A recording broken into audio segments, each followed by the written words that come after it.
presence of the Holy Spirit. The occasion is really unique. I never experienced such a gathering of the pastors, the men of God, who humble themselves tonight for such an occasion like this. This is really a blessing. I feel quite humble to stand before you. I am a sinner. I am nothing but a sinner, but a forgiven sinner in Christ Jesus. Amen. Hallelujah. Amen. Once again, I want to extend my heartiest greetings to you from the people of Mizoram. And tonight I really enjoy. I know the Holy Spirit is very happy with us because we are united in spirit. We are one in spirit. And you see, I even almost tears come down because of happiness, because of the greatness of God that is with us. So feel free. The Holy Spirit is freely moving among us because we are united in the Spirit of Jesus Christ. And most of all, we are one in body, one in spirit, one in Jesus Christ. The other day, a few weeks back, I went to Chiang Mai, Thailand, where we had a symposium. Our main speaker, Chinese, he had visited the place where our people have come from. You know that? This is a place called Chin. I hope you all know Chin. Yes, we have in our folklore or we have in our mythology. It is not simply a mythology. There is an actual gift called Chin, which is still in China. And our chief guest, our main speaker, visited the Chin 7 times, and he entered a very big cave. And this is the place where our remote ancestors came from. And going further back, in China, there is called, we have a very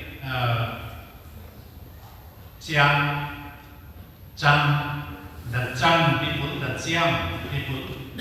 they were our remote ancestors, it appears to be. And then the Xiangs in China, they had some there they have a cultural affinity with the people of the Hebrews. So the Xiangs are descended from the Hebrews, the lost tribe. So if we go back further into the history, it goes to the West Asia. And from the Bible, we know that we are descended from the tribes of Abraham. If some of you don't believe, at least spiritually, we are Israelites. And in faith, we are Israelites.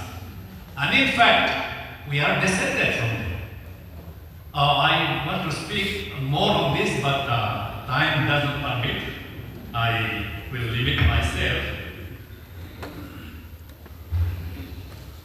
Ale zanin hianin apa limong tero. Katong lelina ngai long tero. Insia Insia tero. Intro dia katong ni. Intro hakan intro dia. Wangin claim the Dakam ship, 10% 20% the body might trade. 就往这里，你老蒙个的em就，嘿，干会了。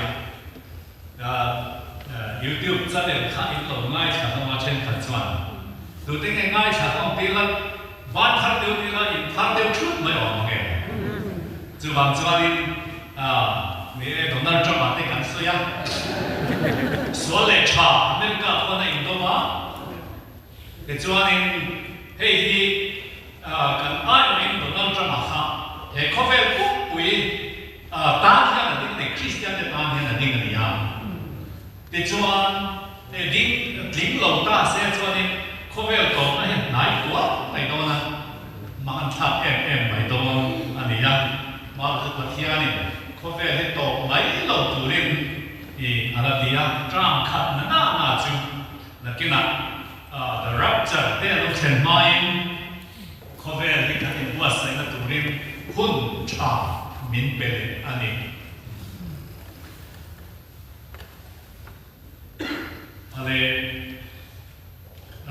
Let me read the Bible. Matthew chapter 1, verse 21, and Acts of the Apostles,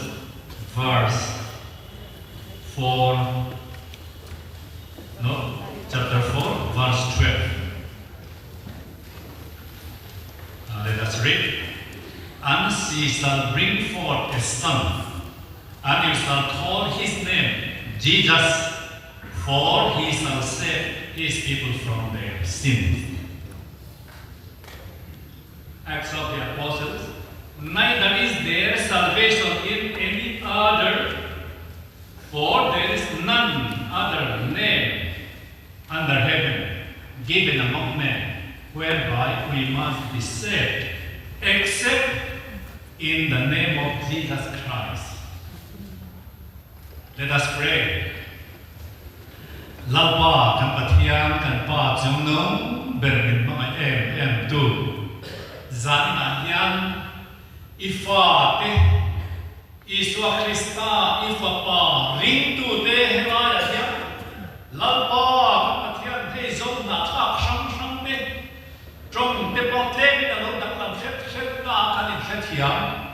Lapa kan pathian long tu kan thila che. Zan na yan ni ro pui ma o tharau thiam lim chi bai kan tu kan che. Lalisu long tu kan thila che. Miswal kan ilaya min chandam tu kan ai o cross along ti lapa kan pathian kan suat na zong kan pek sen lo kha namman kan suat na zong min tlap sat fika Iswa Krista nei tuwa min siam ka kolom te lule long thu kan thila che in min thiam nim chu fakin am ro se zanina hian lalpa pathian ni ta ba he te pagin a joint service that nei tam lo mai the cái tiếng cái là mùng mai rồi lalpa kan pathian tam ma va mani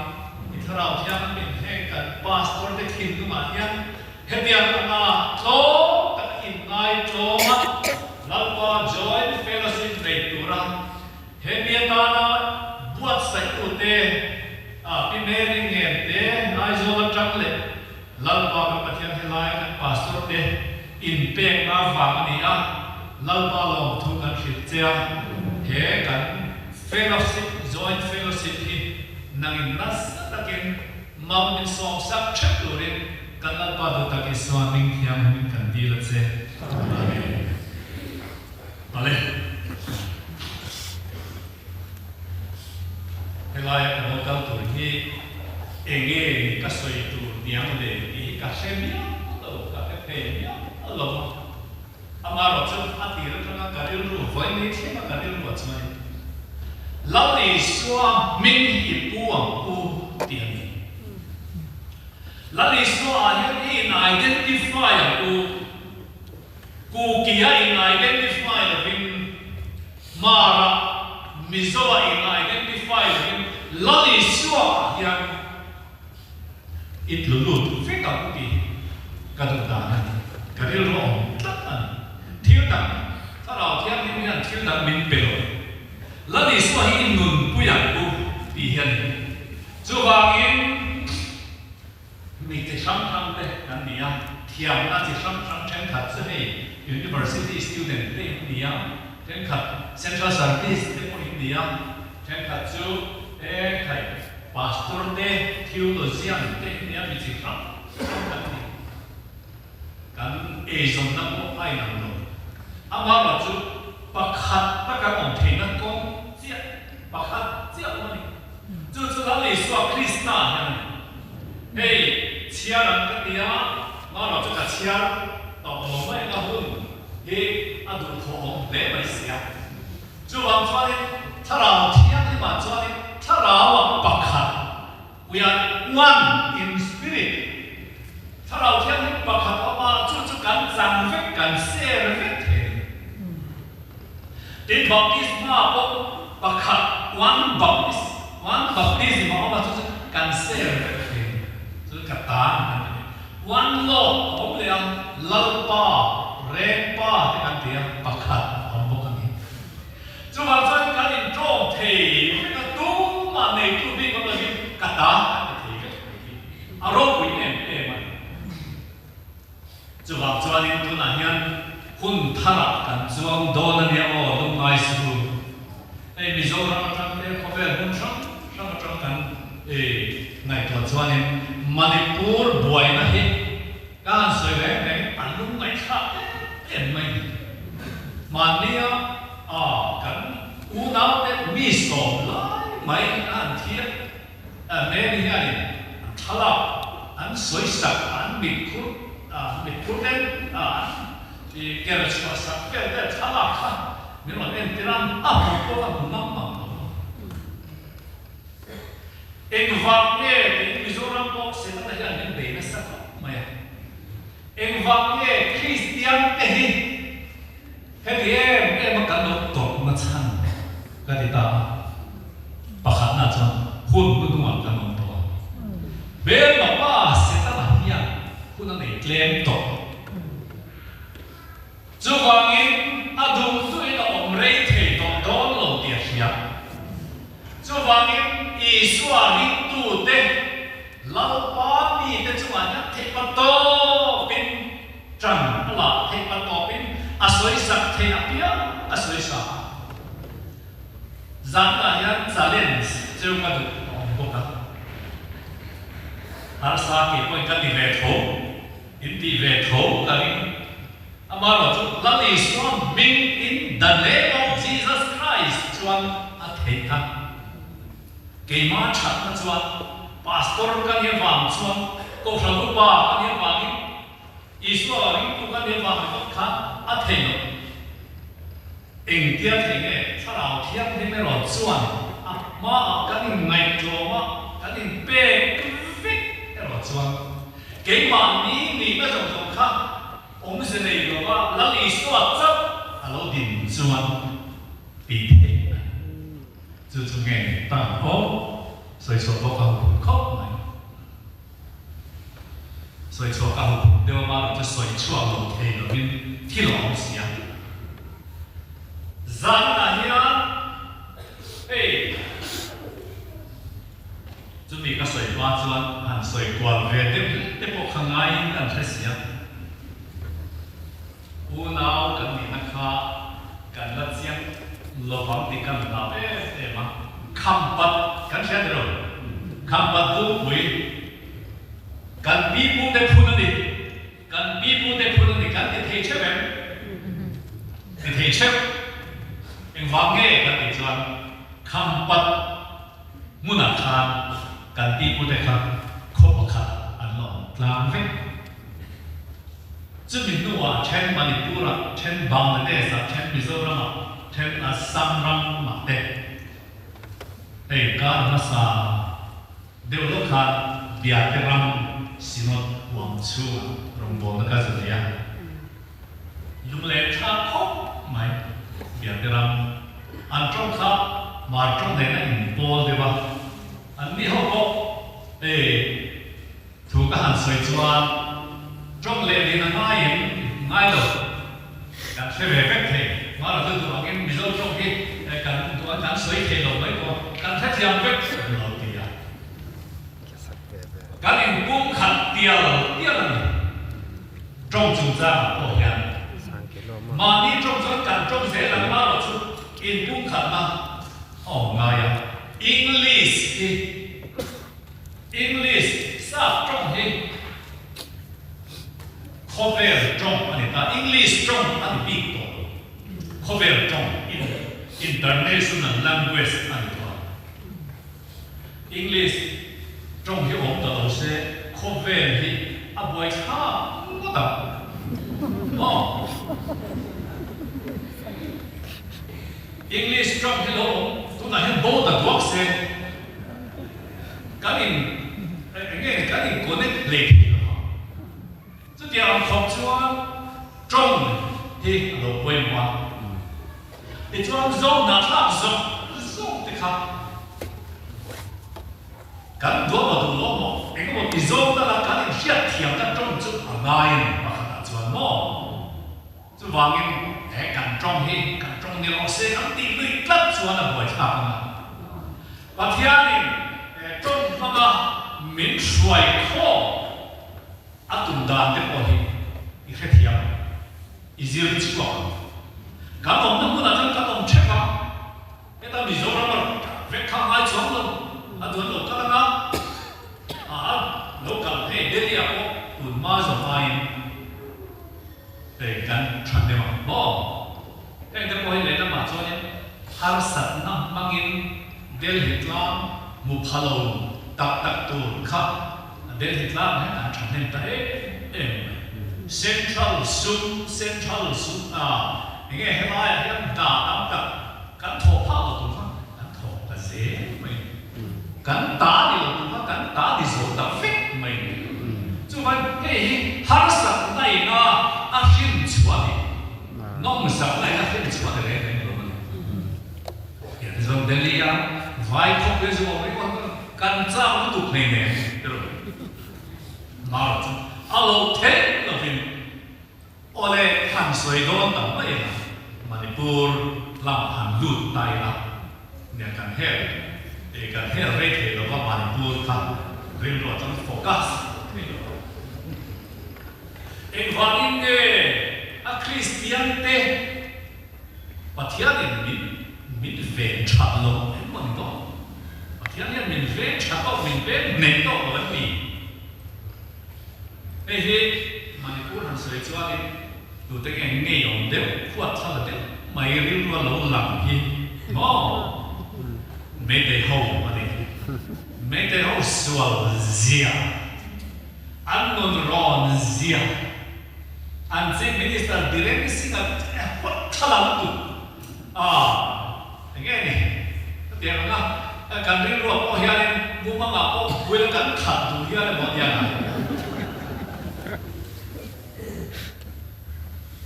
mà rồi chứ mấy cái hậu hè là hết tụi nghe gì bị lên sinh ăn hè là thuộc tụi tụi nghe cần mấy mà được chứ mấy cái hậu này Israel mấy cái hậu ta cũng khó là khá là một tuần về thôi mấy cái hậu hè nó ôm thế khác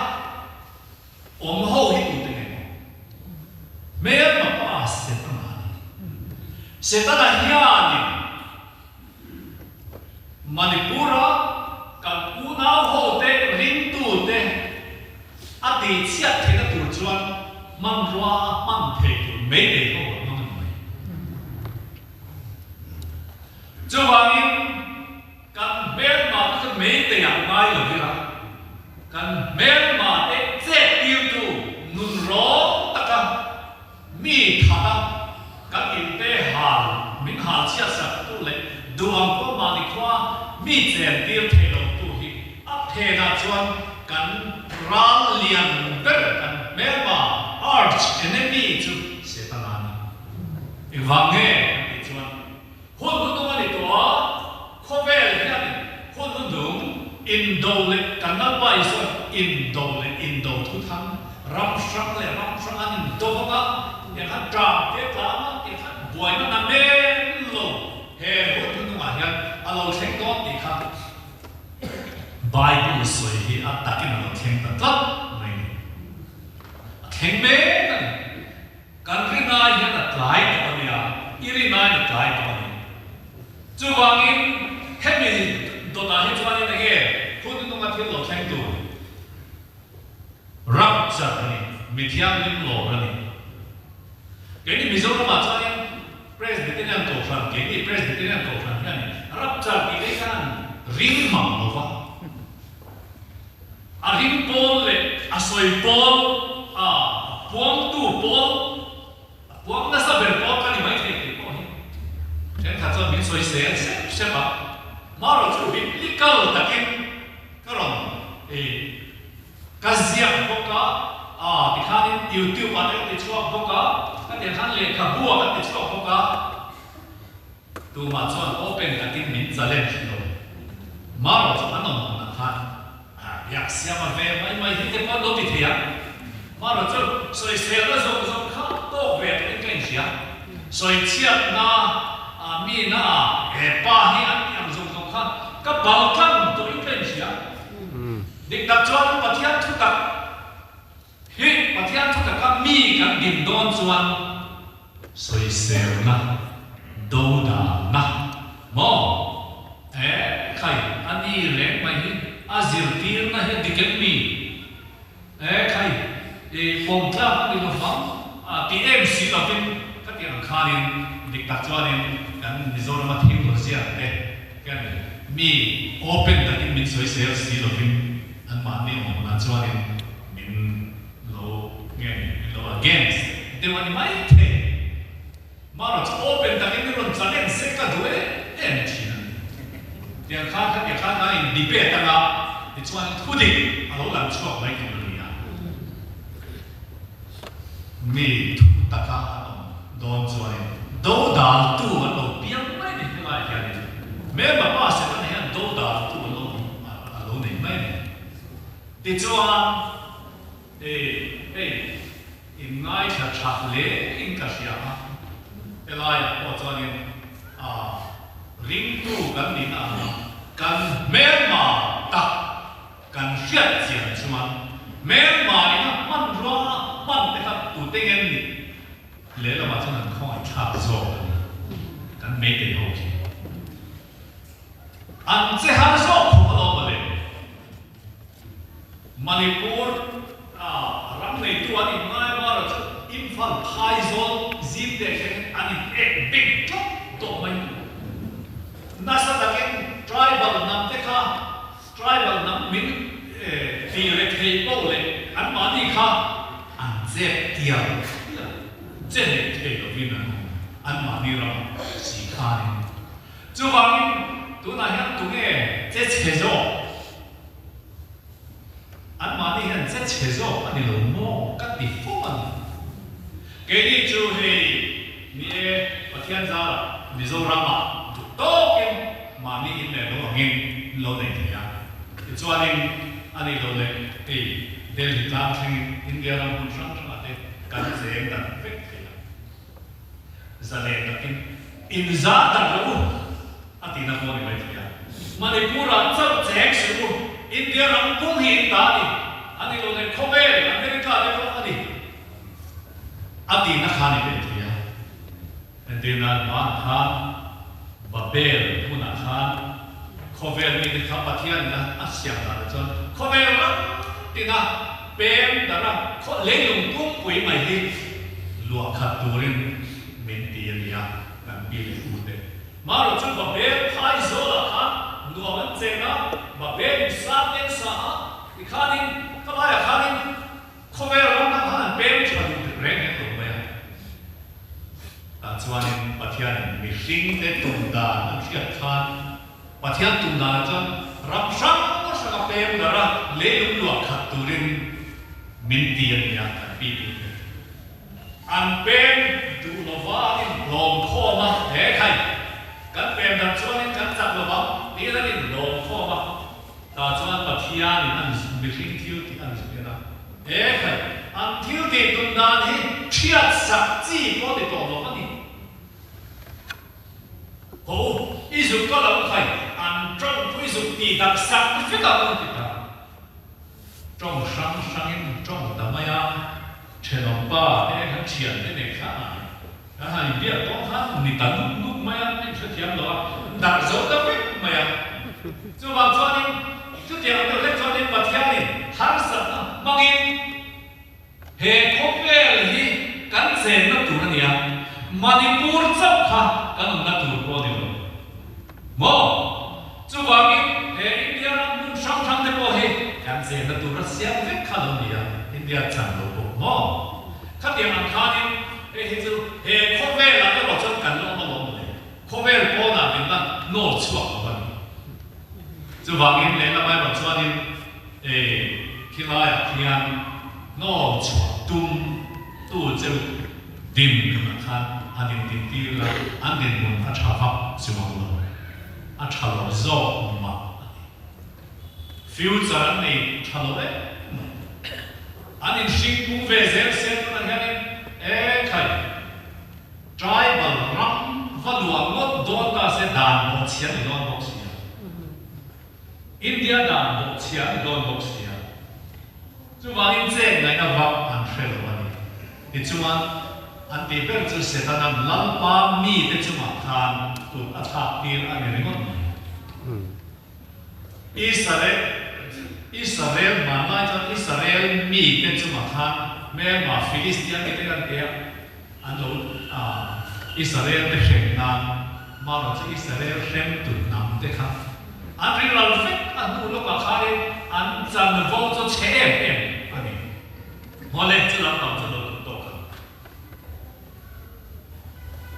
là hiện voi khát biển mà không về là voi khát rất là đồ biển đó na chẳng đắm tu lá đi xuống này tu cái này đi à rô bụi à cái phần vàng này em thì ô chú bảo cho ní thì không về là hiện miệng ra cái thí nó chun đồ ấy chẳng trên bùa trên nó bụi nimin khan không về là luôn 1.5 lakhs mà nuôi khát lên chân về thì với là nhá 1.5 lakhs về thì tụi nó này nhá nạp tụ cả bộ cho tiền average ní cái mi nuôi khát lên chân về ăn thì gì à tạm biệt cho các anh cả lên à tạm biệt cho ý số này đầu tu anh nhỉ Lem để rồi cho vàng nó mà cái đó, à tầm zo cho xem bún à, chứ vậy xem bún à hiện đi cái này, nuôi tèo, at least 1 lakh ha xem bún à ăn cao ăn là gì thì năn, cho nên bị thiam cái na, cover population, à trong là chục đã là gì na, cái này rồi chứ, cái phải bị vàng đi bị đâm tên ai cái chặt bị vàng đi, hè Hindu hậu tên ai à, cái nung chặt tên môi, cái phèn bị cái chặt bị chú vàng cho đi, ni xí lo, à mà rồi chứ, à ni chỉ đang cái hàng soi khác, cái soi, Mizoram à cái soi, chặt được lo vợ, lost tribe.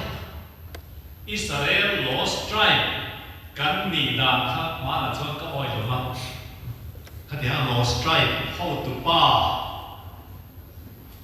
nen kha kan in debate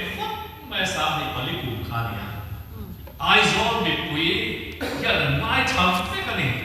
khamia kan in debate zan chuan zan ni ani ya khola ya motor tla tho ko ya ma ko ven de ai zon ko pe kya ya khop cha Israel kan ni lo kan mi zia ko Israel ne kan nang lo kan ti tra mi pui chuan min tran de vek mar cha hei kum som ni alo ne ta ke lai chiang mai theng de poi ka han kala international level an mi le sa o kan chi kan lo tu te tha ke kan ni ti te khát tiền khát Australia với USA với con những số về đó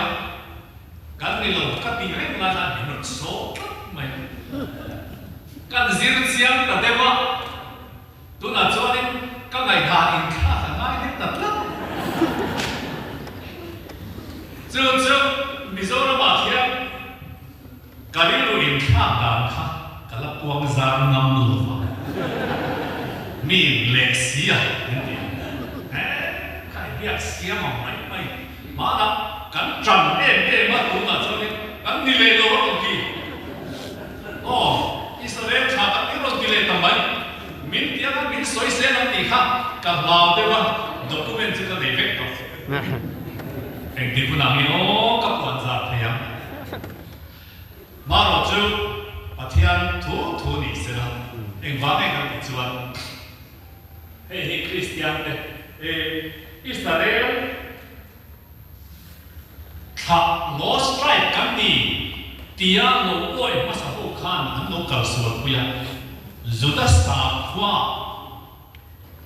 ano in lezera Judas si makan in lezer turun monotia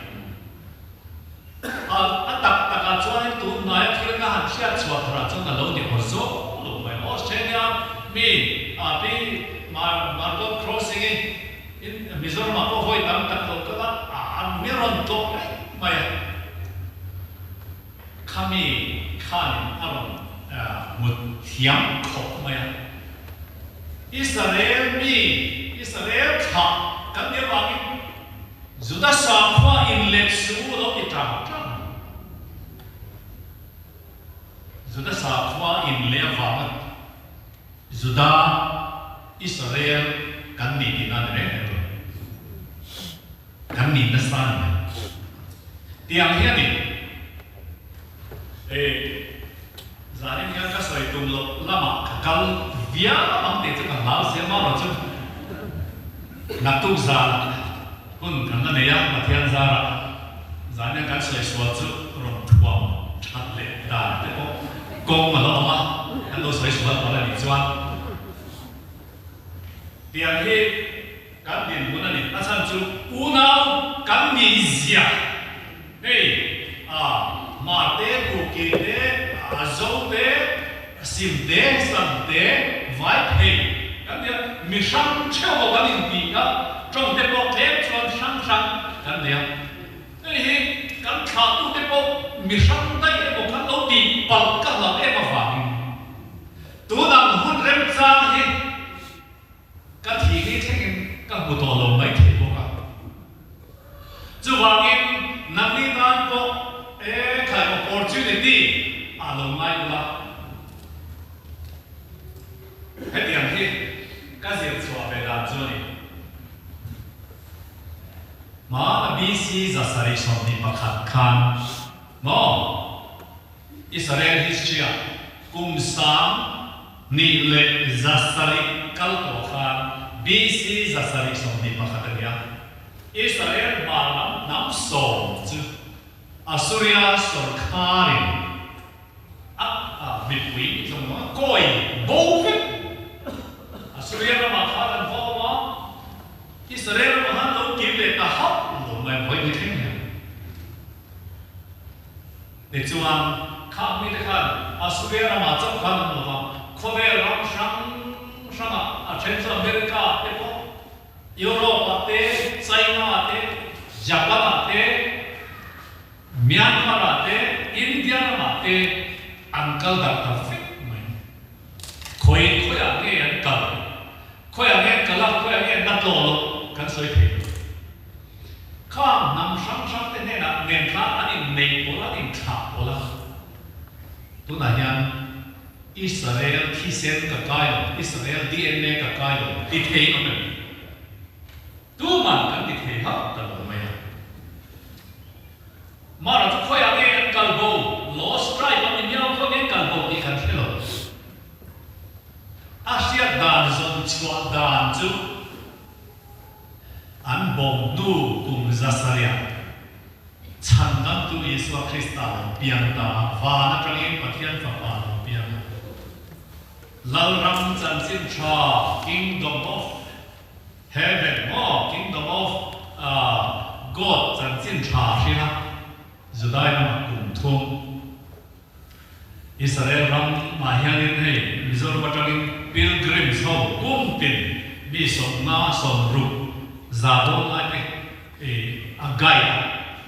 cái sự trăng thì na anh em đồ vào anh tôi sẽ cần thể đó mà đi chúa đi Israel khác Israel là mà cái là bị khai cần thì ai thì cross khan khen về nó mà thâu lên ông quyết định thâu lên nu thu giả chú Adam lại đi anh thu nghe giả cả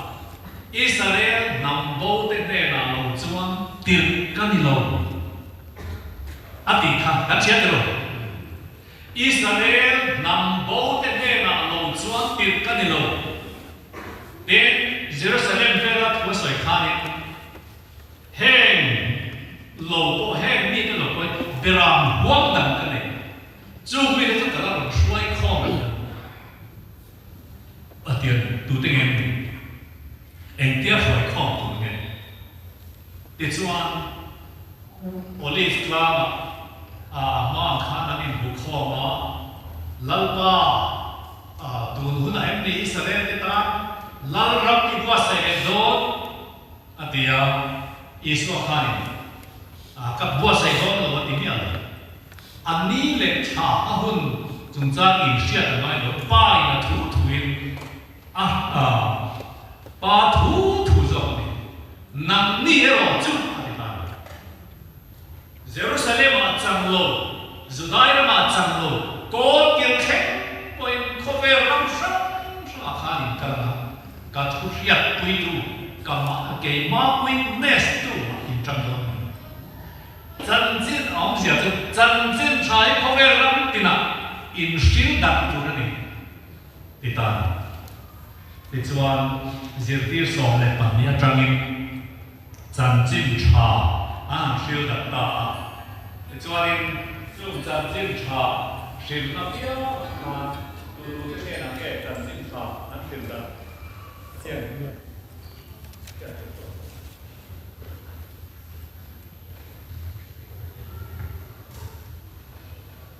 là đi xuân lost tribe home number home mu chua dan azir tira chu các hình dung mình mẹ tu ra nghe đi chân chính trà hiểu được bao nhiêu đi xuân diệt tiêu tên ram sang sang an cái đó chân chính trà an hiểu được ra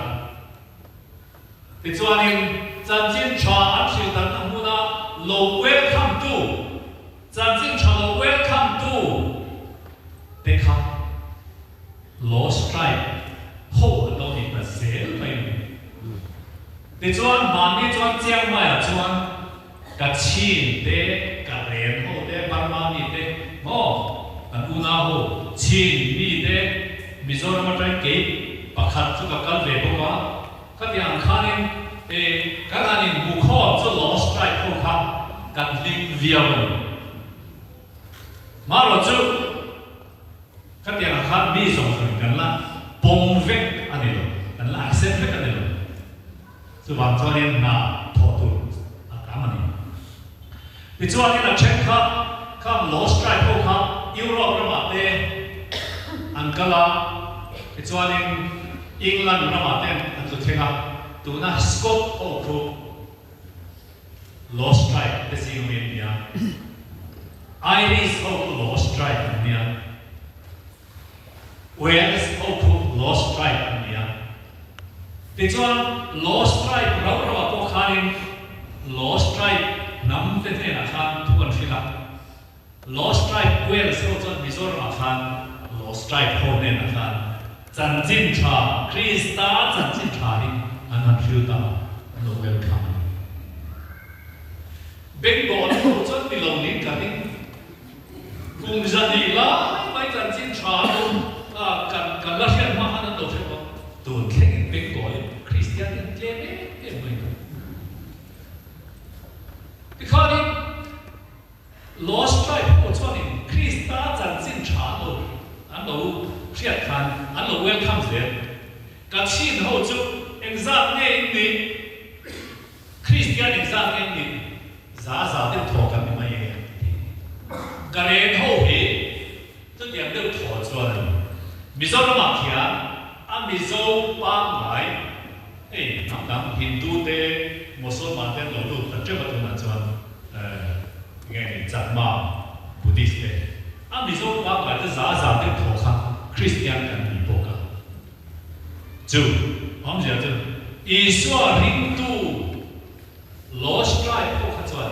罗大概还展现出来的 welcome， 马尼布拉不。Krista 展现出路 welcome to 路大家路帮助，那么为你听啊，第雷铁路展现出了第雷铁路就，那么老米，不拿米的好的是，冇，米老你买铁的就老 strike 啊，铁铁老你买，老看见他靠边上上上看见，有 Africa 啦嘛。他点看你啊，会看出黑白中天的买，看red Indian 从阿美利加那 red Indian 后，蓝沙你看不是你 festival 那样，安那啥看，安那看黑白蓝是啥么的 red Indian 后天那样的 ，red Indian 后我们那个是蓝色的。Zaman Rama an biak in Luiju, mana Jerusalem biak in kami kopi yang dekat dengan. Mo yang kanin cuba cuanin diktat cuanin tuna Mizoram lost tribe kan tulo na chancu bol chua ko di to le ka kanin ngaya bol chua ko kanin lost tribe 呢，以色列人是专以色列推人家，你看呢，就来是哪里来的？看选票吧，你专耶路撒冷嘛，专会看耶路撒冷古，Zoll 费啊，看呢，比如那样的一种 tribe 呀，亲戚那个相对啊，差哪边？你专Zoll 法的出来的。定点嘛，做呢，以色列人嘛，干展现查修图的，修哈杜啦，老板民乱你干啥子呢？就咪混得不就嘛的龙标安尼，他哋人看都那样呢，就干定啦就干 history 啊，做combat，去 combat 不会去干铺那里，干啲咧提出的。mau adik misal kau dengan dia par kau dengan dia dan kuki kau dengan dia tahu dulu dia history ini ya bimu deh hati kan kan tidak ucap apa acan tu kan bimu deh pun adik kan mi song tu nan pun lo malu tu kimi kampat online kan boom就咪马转行建立啦 ，pre-history 嗰啲多啊，轉呢你看呢，kami nuah 轉呢，乾隆啊，嗰啲啊，乾隆買江後度呢，在那兩個大國的江後去，咁查到的呢，江後查到的就那。Hebrai, lo ni lezera Hebrai ni jual puta Israel lah macui, lo ni ya. So kan pom lo mo, kan ni na ani. Kecuali kan pom tiam lo di dalam pom kan ni na ani. Oleh yang polisi lah, kan sudah cantik. Lalu semua lo kan sudah tahu tesima, kalau berapa那你说后来看罗斯在后看，以色列人嘛都懂了吧？就反正呢，做得好，保卫了，这是嘛看，很密的话，别让荒唐密，给他连你，就密的话就给他人看都跟你的干的，这就按展现场嘛跟，那你说展现场嘛跟，米索那里的嘛跟。tu na hian Christian kan non ta Isu aring tu te kan non ta chu kan tha tu bul te atanga thil om dan ane wangin zan na hian nghe ni ke ni zo na kha khu te hanin betche tur in hotur kan ne lo re ma hanin ngei tur po kan re reng lo kan chu wang chuan in hey ni a har sa na online Mizoram ki kan chat big fa ani re reng lo Mizoram so peaceful mai kan fel big fa pakhat ma soi tu lo pathian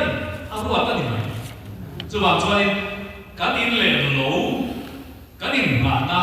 ani ti kha kan Jerusalem kha ni ve a Mizoram Mizo te point in ti ta tu big he kan ni chong pathian in be avan ni tham nge zong na tha zong lost tribe ho Iswa unau te kan lo ni fe ka by part by blood relationship kan lo ne ya tin chu mai chu lo rin nai by faith unau kan lo ni to a tin by spiritual thing unau kan lo ni ring to mai bo kan ni ti kha zan na hian kai buat ka ri ruwa in buat sai ve de point khalo lam pam kha dia helai kan lo chut kha nin he pastor rual te in lo in pe hi lo om ka te maya ti fo ji po ani mai the special location kan chuan chu wang chuan ka ri ru khala ma khana wa kwal ta zana hian Israel ma chuan zo na tha te Mizoram ne Manipur atangin mi samli ne zanga sangan kin to mai the an pem tha to ni khum mi ten ena chan chin tha thil te ko hu kan ba tat ani he to bin ma ka la chan wa zia mangin thu chua mangin Israel ma ri nom to tu na khanin Iswa Krista hi ma sa ma tanga Juda te na an lo na fa an Mesia ka Iswa cross to ken be khani hey hello oi lu chu warin na kina Krista local le na se ken khani na yang midang an local do in ken be Iswa he local do ani dikha ril an ngaya kan ril boka thei pa to bin za na mi ti ko hian ni chanem ngai trong trai na ne na kan ti chuan ni hey ke ni zo na kha kho zo kan ti thei ve kan pom ve ge Mizo tikha kasoi big lawanya Mizo ma chuanin Mizo han tikha chu kan mi na sa lo ta se la amaro chu a Mizo zo mi zo tu nge ni ka tiam kha ku ki ni china kha ki ngai te na soya anu men klachara a minga kan buaya ole atto na kan chuan kan lo te to don to la cái này cho nên thà lão do cái cán đình nguồn cán đình ngàn tổ chức giật tua nó sẽ thể hiện tổ chức không nằm sang mình sang bên trong cái bộ cán đầu cái này sang về miếng nhà cái hiện tại và thiên mình về cái này mà rồi chứ cán này ta những đồng nghiệp lâu một anh cô thì sẽ thể hiện tổ nghiệp tổ chức giật tua năng tổ chức Krista chuan khả cán Krista chuanin kanin unau vek Krista nei tu kan mi vek chuwang chuanin hei ero hi chu mi che sang po ni mai la ngai dan sang po nei mai la he mi chung cha mai chuanin ngai dan sang ong the to la li so Krista nei tu kan mi vek chu kanin pum khat po ani ya tin chu mai ba pa chuanin pian le murna atangin ancestral same ancestor nei kan nia chu wang he hi zan na hian zan local ho te chu kan pum khat sut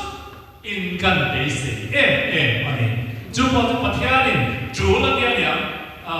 ka tu lo te bin helam pam hi ka hoi patlapa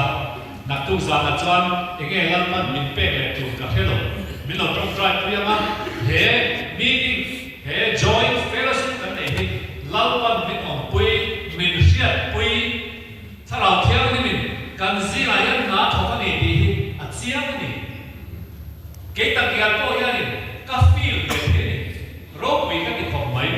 lột mùng chú bạn hi u nào hệ lệ các ông chú in har sát na tổ tam chép cái này vàng in hotel chú anh in bút khát đầu chú anh har sát na tổ đấy hiểu không mà chú in u nào nó đến luôn này nó har sát na tổ chú hiểu không kan ti tlam mani mi mali na kan to chuan eng nuam lo ma a reu ma ro chu kan problem kan in share ton thea khatia anga kan tuar tlan chuan a ziam ku wangin na thamon tha lalpa chu fakin ro se chuan zan ma hian enge kan hun hi ka bo pet to ka helawa chuanin zanina local comte ato ko ka chuan lalpa iswan ning sibai kan pu le chawa kanin una tak zet ani em tu na biate una te ka han fam kwala tu na ya po Bangladesh sa kan una te ko atia khan ka zuk fam ve to barmara ma khian aboy ma khan voice of the pakhat from polin kachho to poka manipura ko kron kalve dual to poka he atang ke ma experience atang ko hianin khai krista mi pakhat chul khat tual anti amhian mi shin khat kalonia chuwangin tisa le thalawa pum khat kan ni hi lalpan mi asai mi asia tir du ber ania chuwan in mangai tola kan me ma dia kan siat po kan lo re chet ani mai thea alam sa la kan me ma chu me de ho ania ma ro chu me de ho lil ru phe na thok tu ha huan ma cha lao tribal ho hian ni no chua ka ti bo la ka ti lil ru put tir tu me pa dan arch enemy better setana ni ti hi zai na hian I hon chema ko kan thu soi te kan za dan la pam mal men so sa se